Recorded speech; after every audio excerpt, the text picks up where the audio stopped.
everyone, it's Sensei Victoria Whitfield from strategicmeditation.com, and this is another one of our weekly love letters. This is my gift to you to help you as an empath and an entrepreneur stay grounded and clear in mind, body, and business.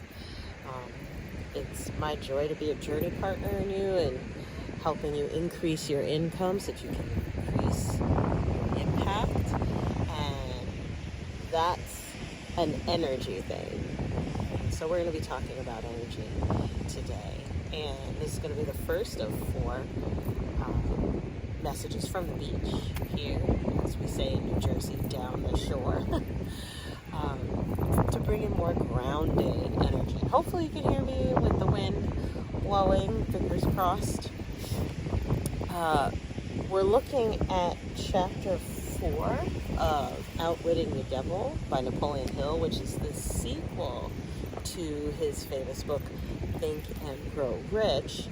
And for this week's message in particular, my spirit guides told me to talk about the importance of spiritual self-defense for empaths who are self-employed. Let me explain. So when you're an empath, that means you are an emotional sponge. You tend to absorb other people's feelings, emotions. They're literally like physical sensations of their body. Unbeknownst to you, you just naturally communicate on that level. I like to think of it as our natural sixth sense, similar to instinct. But when you're an empath, you tend to absorb other people's feelings. And with that, for years as I've been working with my clients who are professionals who also are empaths, we have a special technique for dealing with that, and we call that, is this mine? Now, let me explain. As an empath, what matters most is how you feel. That, you've heard me say a million times. And it's because the more that you have the ability to get a handle on your feelings, the more strength and resilience you're able to develop as a person, the more you can focus the energy of your emotions towards what you want to manifest, rather than towards what you don't want to manifest. That's why what matters most is how you feel. It's important to get a handle on your feelings. But what happens when you are an emotional sponge? So you end up sensing and absorbing other people's thoughts, other people's opinions, other people's emotions, etc. What happens when you soak that all up without even thinking about it? You end up having your own feelings, but also other people's feelings on top of that. And that's the secret to why a lot of us fall into people pleasing. It's because we end up absorbing other people's feelings as empaths. And so today in particular, I wanted to bring that up because maybe you've been feeling a lot of anxiety. Maybe you've been feeling a lot of stress.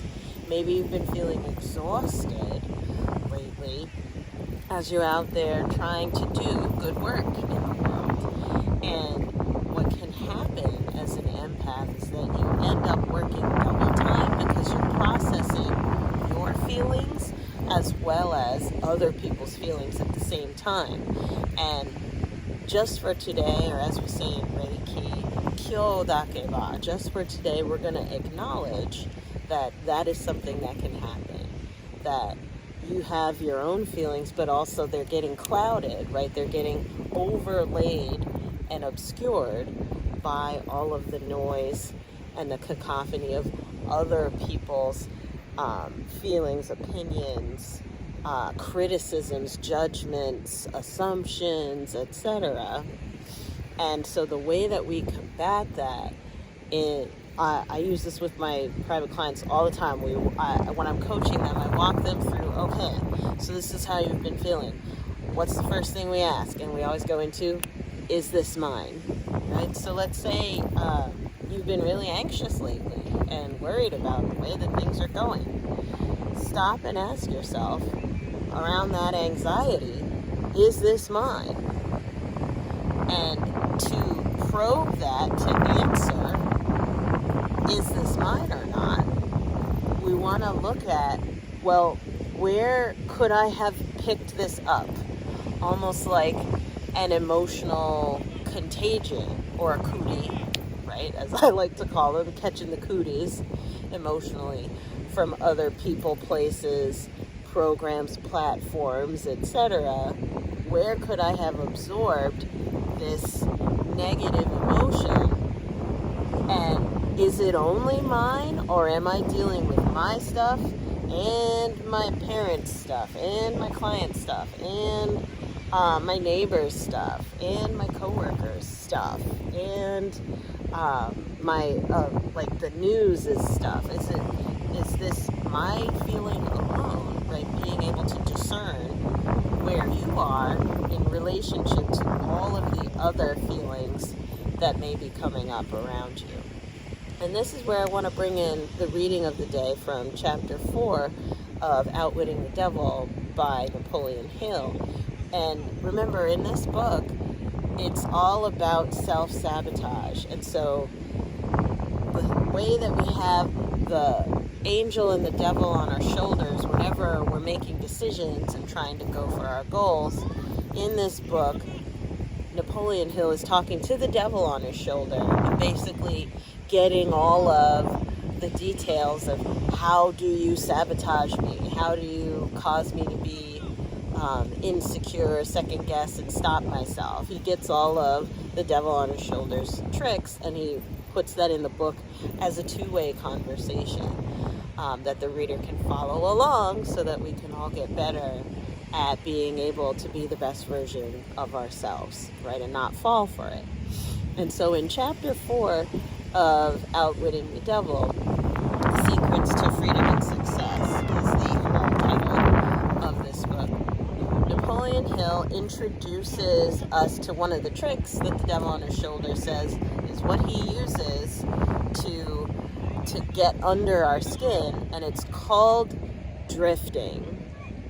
Right, and I want you to think about what I'm about to read to you, this concept of drifting under the context of, is this mine? Remembering to ask yourself, is this mine? So I'm just going to turn the page. Here's the quote. So the devil on his shoulder says, "My greatest weapon over human beings consists of two secret principles by which I gain control of their minds. I will speak first of the principle of habit through which I silently enter the minds of people.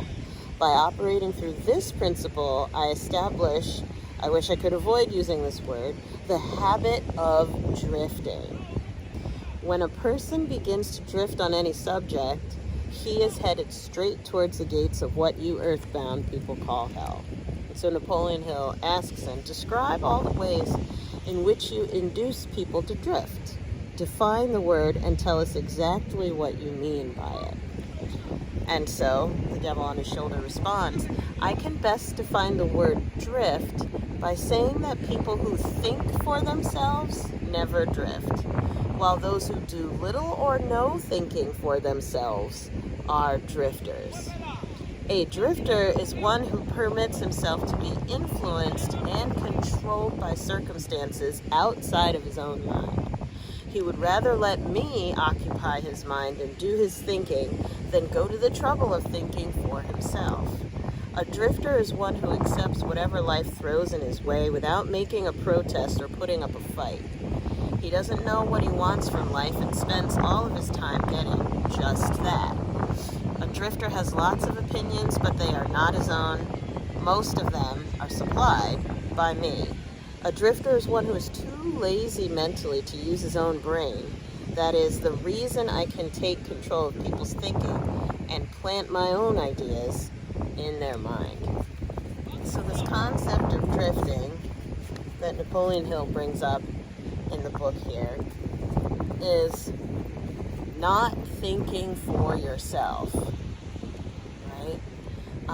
And just taking in and taking responsibility for whatever everyone else thinks or whatever you're told you should think, taking responsibility for other people's feelings or whatever anybody else tells you that you should be feeling.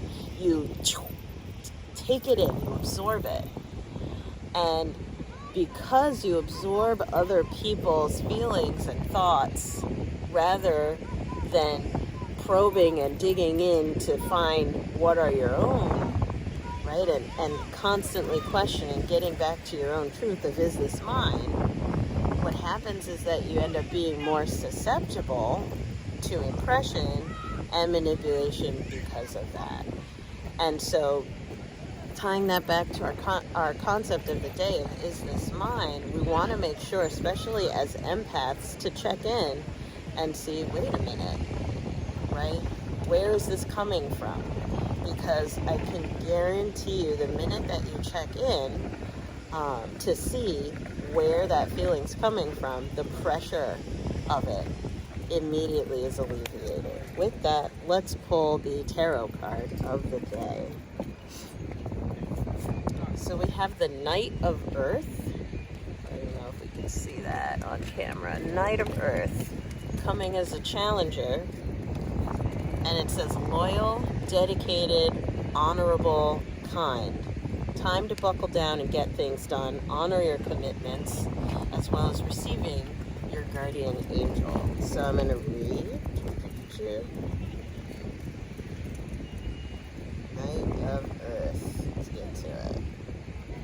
Situations.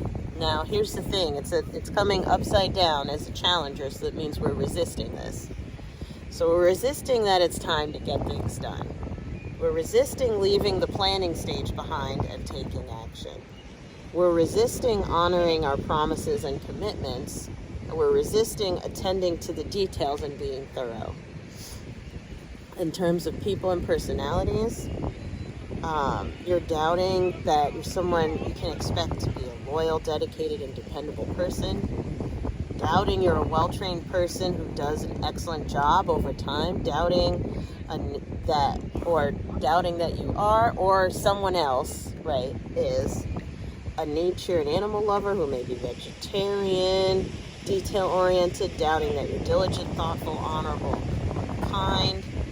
Additional meanings of this card: renewed motivation, increased abundance, business travel, a guardian angel. So the Knight of Earth, the Earth suit in the tarot deck has to do with the energy of resources, right? Resource of time, money, energy, space, relationships. And Knight is all about being in the thick of moving things around regarding that. So things are shifting with your resources, and you may be resisting that things are shifting. And be kind to yourself. It could be that because someone else's feelings, someone else's worries, agendas, anxiety, etc., is causing you to be more drained because you've absorbed and picked it up. Maybe the news freaked you out, and so you're burning off extra energy and anxiety, freaking out about the news, on top of your own resources and life that's shifting and that you need to be involved with actively. Like you're resisting handling your business because you're so immersed in what's going on everywhere else, right? Or perhaps because you're in a relationship with someone who's going through a lot of drama or a lot of emotions. They have a lot going on for them, and it's sucking up your ability and really overwhelming you. Like their situation is overwhelming your ability to focus on handling your business, right? Maybe you need to make sure that your I's are dotted and T's are crossed. Maybe you need to, instead of freaking out because they're freaking out, you need to go pay your bills or your tax bill, or you need to go to the doctor or the dentist, or maybe you need to switch plans, right? Or analyze your finances and get them in order, or back up your data. You're resisting doing that because someone else's situation is stealing your energy. Be kind to yourself, empath. We are very, very susceptible to that. And with that, what are we going to do to help shift the state? We're going to do the same thing that we always do, and that is a strategic meditation. So go ahead and log in to bevisionarymovement.com. If you haven't started your free trial yet, you could do a free 7-day trial of our platform where you can access the meditation tracker of the month for July. Out of our vault of visualizations, hundreds and hundreds of custom meditations for entrepreneurs by entrepreneurs, so that you can raise your energy and increase your income and impact. So the meditation of the day is healing grief release. Healing grief release. And that's 22 minutes. So you're going to type that in the search bar at the top of our online platform at bevisionarymovement.com when you're logged in there. And the reason why we're going to do that meditation, let me just tuck that back in, the wind's blowing.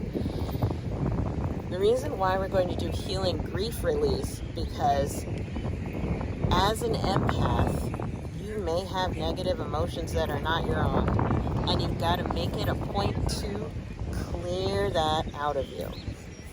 Okay? And that's why we're doing the healing grief release. Again, it's 22 minutes. You can do it right after watching this video. So with that, if you've made it to the end of this week's video podcast, thank you so much. Make sure you like, share, and subscribe. Comment below. Let the algorithm know that this was valuable, and let somebody else connect to this information as well, so we can spread the love far and wide. Remember, you do not have to lose your glow as you grow in life and business. We'll see you